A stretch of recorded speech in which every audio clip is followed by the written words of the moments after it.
Bonsoir à tous, merci de nous rester fidèles. Tout de suite, le sommaire de votre journal. Clap de fin pour l'opération Marhaba. L'heure est au bilan après 3 mois et demi d'activité d'accueil de nos compatriotes résidant à l'étranger. Ils ont été plus de 3,5 millions à regagner la mère patrie dans d'excellentes conditions.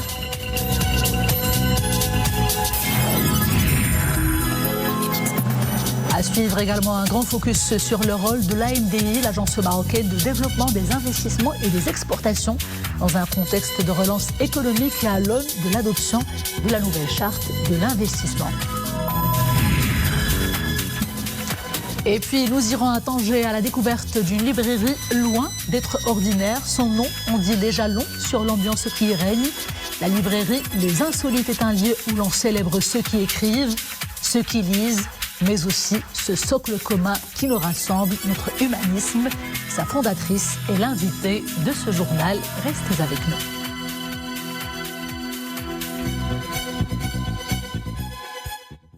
Bonsoir. Avant de développer ces titres, sachez que Sa Majesté le roi Mohammed VI a adressé un message de condoléances aux membres de la famille de l'artiste peintre Feu Hussein Miloudi, décédé avant-hier jeudi à Rabat.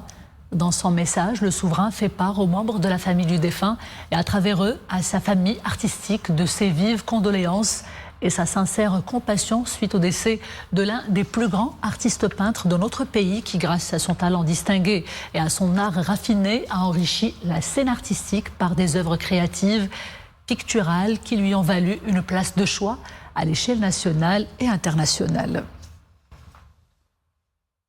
C'est une opération humanitaire unique en son genre. Je vous parle de l'opération Marhaba d'accueil des Marocains du monde lors de leur retour au Maroc pour les vacances estivales.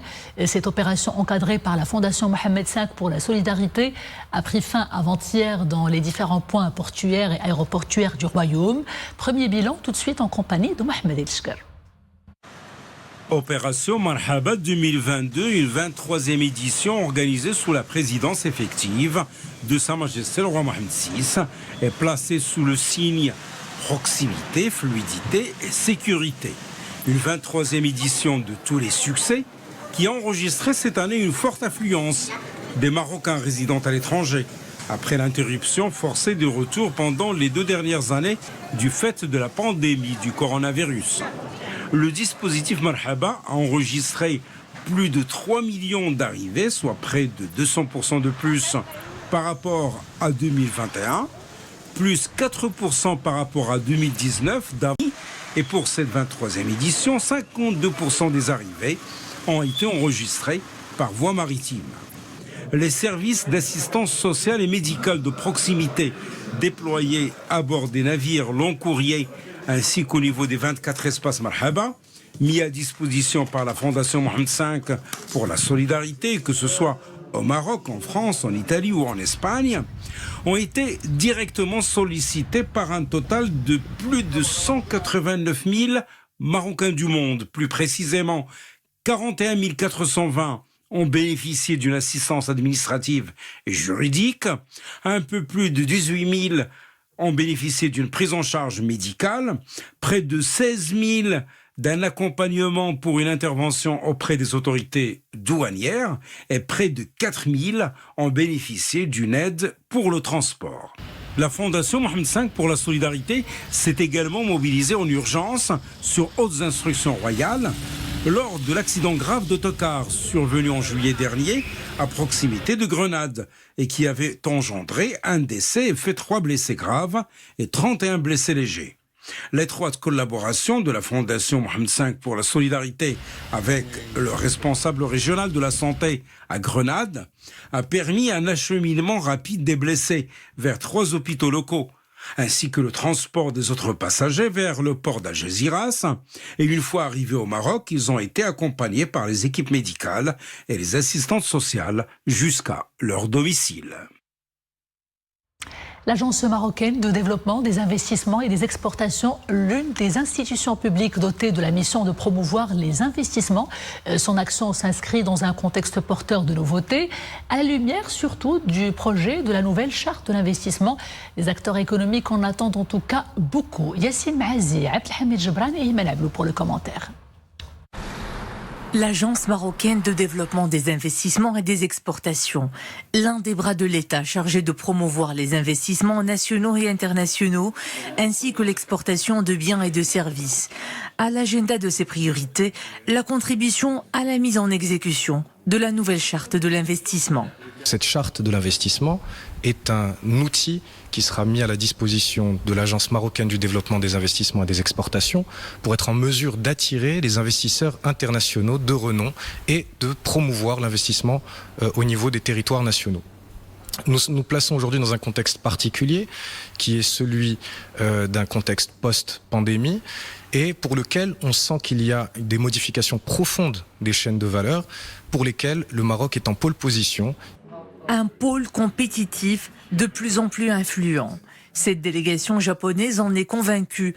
Elle représente une compagnie s'activant dans le secteur de l'import-export. Sa présence dans le pays est un investissement rentable, à mi-chemin entre deux continents.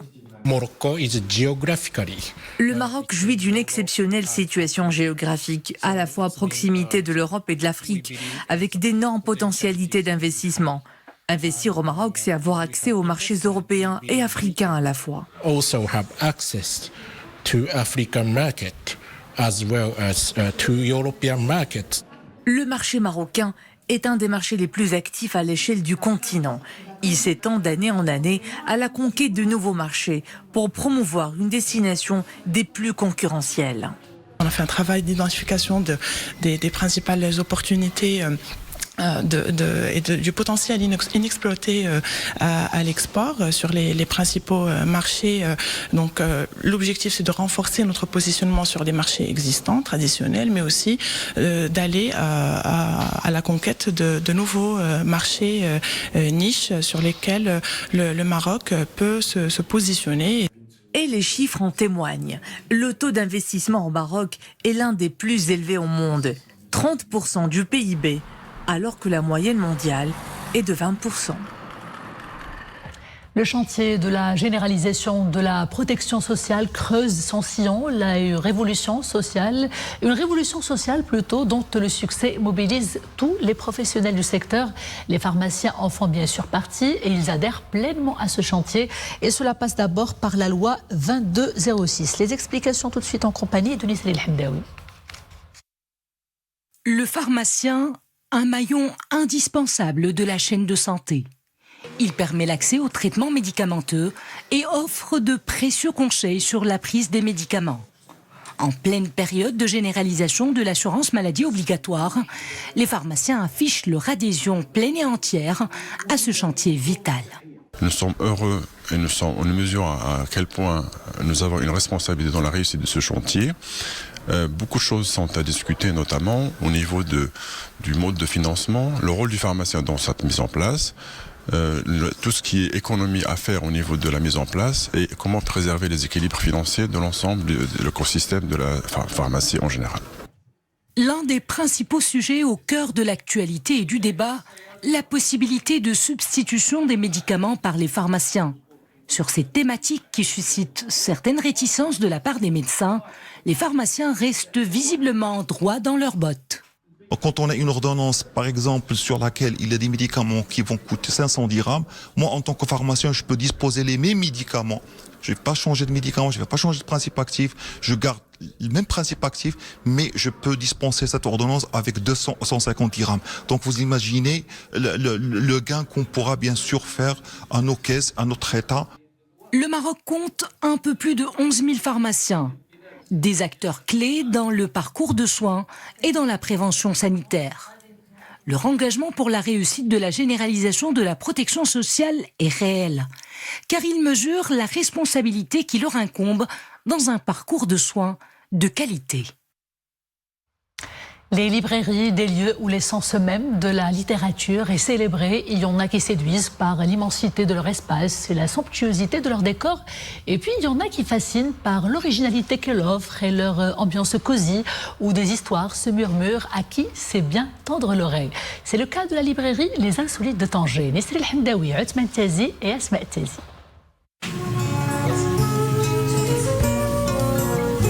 Voici un espace à Tanger qui donne envie de lire. Lire un bon livre, ça redonne envie de vivre, ça vous donne envie de partir à la recherche du temps perdu. Lire, peut-être pour mieux vivre, pour suivre de nouveaux sentiers qui nous mènent au tréfonds de nos êtres. Lire aussi pour se lier. Et le moins que l'on puisse dire, c'est qu'une fois que l'on pose les pieds dans cette librairie, on est submergé par des sensations insolites et par un bien-être indescriptible. On vous a recommandé ce lieu et vous y êtes. Votre première impression? L'impression, quand je suis rentré dans ce lieu, je me suis senti comme à la maison. Ça a été une bouffée d'air, comme si je rentrais chez moi, chez mes parents. Très très agréable et on est très très bien accueillis en plus. Et je pense qu'on trouve pratiquement tout ce que l'on désire sur le Maroc, sur Tanger bien entendu.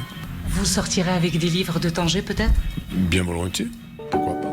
Cela fait 12 ans que cet espace insolite offre une bouffée d'oxygène culturel à la Cité Blanche.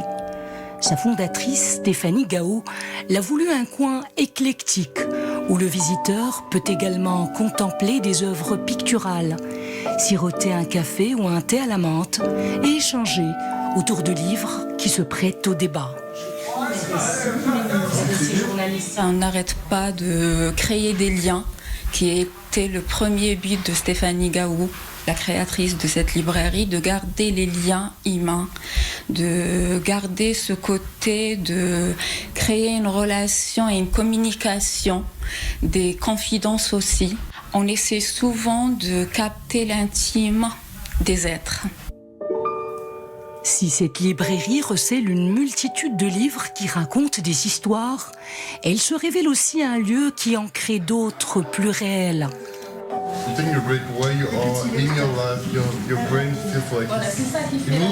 Franck Brondon, aujourd'hui libraire, est l'un de ses protagonistes. Pour ce Camerounais résidant à Tanger, la librairie des Insolites s'est offerte à lui comme une boussole dans la foulée d'un moment d'égarement. Il y a le phare de Caspartel et il y a les Insolites qui est un phare. Et c'est un phare pour moi parce que j'ai découvert ce lieu quand j'étais étudiant encore à Tanger et j'avais du temps libre dans mon emploi du temps. Je me suis dit je veux trouver un travail à temps partiel, je veux être dans le livre, dans l'art. Et juste en passant devant, j'avais mon CV dans mon sac et j'ai vu Stéphanie Gao qui était juste là en rangeant des livres. Et très vite je lui ai dit et après elle m'a rappelé. Les Insolites se veut aussi une librairie solidaire qui encourage le don de livres. Sa propriétaire, Stéphanie Gao, a eu l'ingénieuse idée de lancer l'opération « Je promeus la lecture ». Une invitation aux plus généreux d'acheter des livres qui seront donnés à des personnes n'ayant pas les moyens de s'en offrir. L'initiative a valu à Stéphanie le grand prix de la librairie hors de France, décerné par le magazine français Livre Hebdo. C'était une opération dont j'ai bénéficié aussi parce que c'était au début de mars. Je venais de commencer mon emploi. Au début de l'emploi, vous venez de commencer, vous n'avez pas forcément les sous. Donc Stéphanie m'écrit « Est-ce que tu voudrais des livres ?» Bien sûr que je voudrais des livres. Et là, j'étais à Casa, j'ai reçu mon colis. Ensuite, elle m'a mis en relation avec la personne qui a acheté les livres pour moi. Et ça, c'était magnifique en fait. Est-ce que vous aussi, à votre petite échelle, vous perpétuez cette tradition ou cette coutume qui s'est installée ici? Est-ce que vous-même, à votre échelle, vous offrez des livres peut-être à des enfants ou bien à des jeunes de votre âge? Toujours. Les livres c'est magnifique, les livres c'est beau, les livres ça se donne, les livres ça se touche, les livres ça s'échange.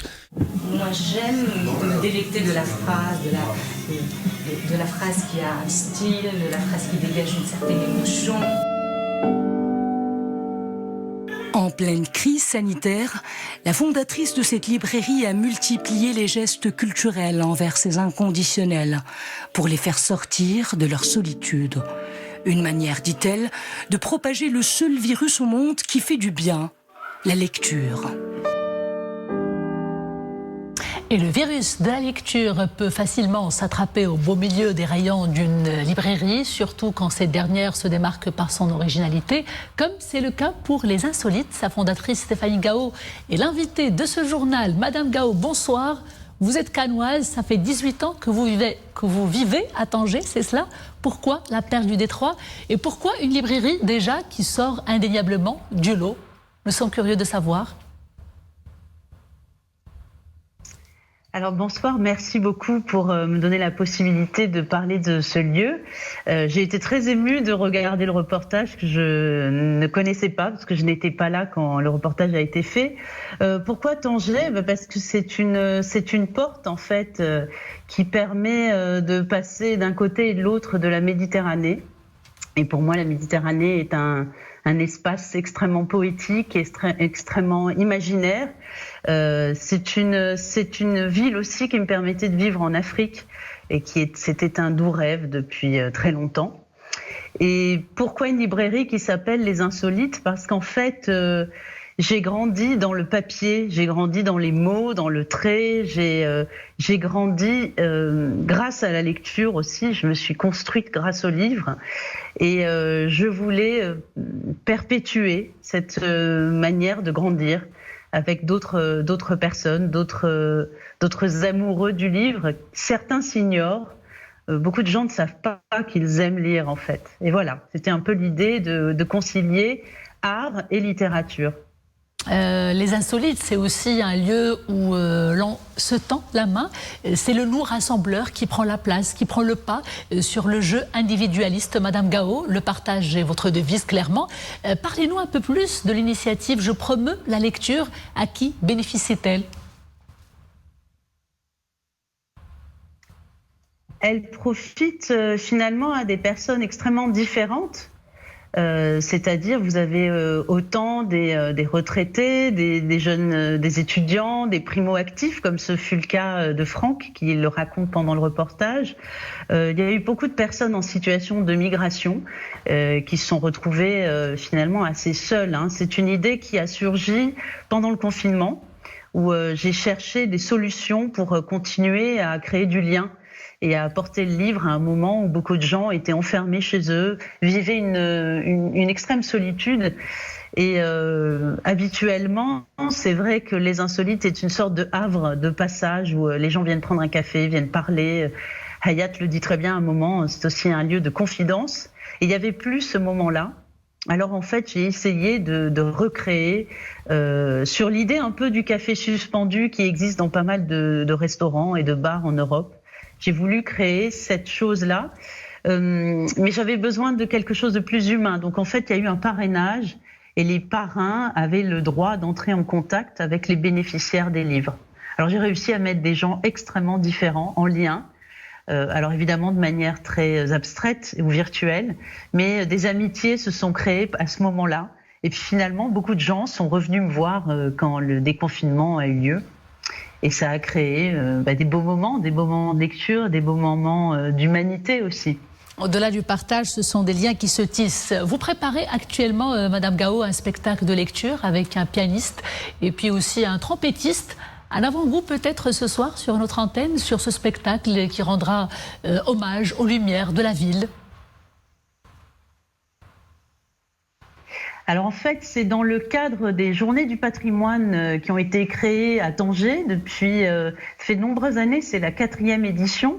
Et Les Insolites sont partenaires depuis le début de cet événement parce que je trouve ça très intéressant de concilier patrimoine, lieu et activités culturelles. Et donc là, on n'intervient pas comme des libraires, on intervient sur le côté plus artistique des Insolites. Et j'aime beaucoup lire. J'aime beaucoup lire avec de la musique. Donc c'est un spectacle à partir d'extraits de paroles de chansons qui vont être lus comme de la poésie et qui seront accompagnés par donc ces deux musiciens, un trompettiste. Lesquels ? Quelques exemples peut-être, très rapidement. Bien sûr. Des titres de chansons. Le trompettiste, c'est Cédric Abouchala. Alors les titres de chansons, il va y avoir New York, New York de Frank Sinatra, Ma ville de Charles Trenet, J'irai à New York avec toi de Téléphone. Il y a pas mal de titres qui font une référence à la ville. Un peu des classiques et puis d'autres un peu moins connus. Une chanson de Dominique A qui est extrêmement belle sur la ville et sur la solitude.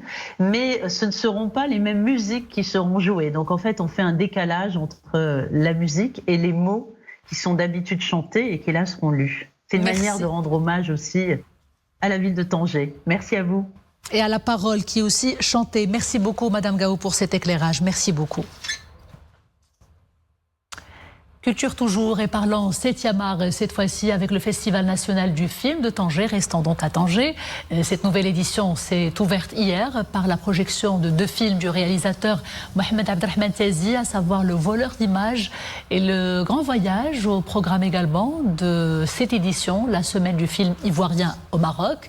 Hier, à l'ouverture du festival, un hommage spécial a été rendu au journaliste et critique de cinéma, feu Nordine Sayel. Nous écoutons tout de suite sa veuve, la journaliste Nadia Larguette. Hommage spécial à Nordine Saïl durant la 22e édition du Festival national du film de Tanger. Je suis très fière pour Nordine parce que c'est sa ville.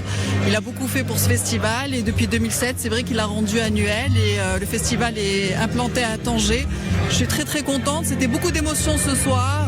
La salle vraiment très émue, surtout après le sujet sur Nordine Saïl et toutes les interventions. Très belle soirée. Très fière et voilà pour le prix. Merci. Et c'est la fin de ce journal. Merci d'avoir été des nôtres. Je vous dis à bientôt, toujours avec grand plaisir. D'ici là, portez-vous bien.